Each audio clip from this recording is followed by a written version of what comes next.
في وقت كده في اليوم العالم كله بيسكت، والزحمة اللي في الشوارع وفي عقولنا بتهدى. ساعة الفجر دي مش مجرد وقت على الساعة، دي هدنة سماوية بين امبارح اللي خلص بمشاكله وبين بكرة اللي لسه ما نعرفش عنه حاجة. الوقت ده هو أكتر وقت بنكون فيه إحنا بجد، من غير فلاتر ولا أدوار بنمثلها على الناس. بص من شباكك في الوقت ده، هتلاقي النور بيبدأ يشق الضلمة بالراحة، وكأنه بيقول لنا إن مفيش وجع بيفضل ومفيش ليل ملوش آخر.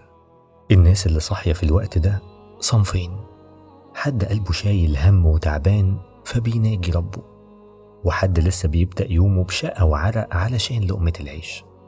الاتنين بيجمعهم الأمل إن اللي جاي أحسن. إحنا محتاجين ساعة الفجر دي في حياتنا، بس مش كزمن لكن كحالة. محتاجين نفصل من دوشة السوشيال ميديا وصراعات الشغل ونقعد مع نفسنا بهدوء.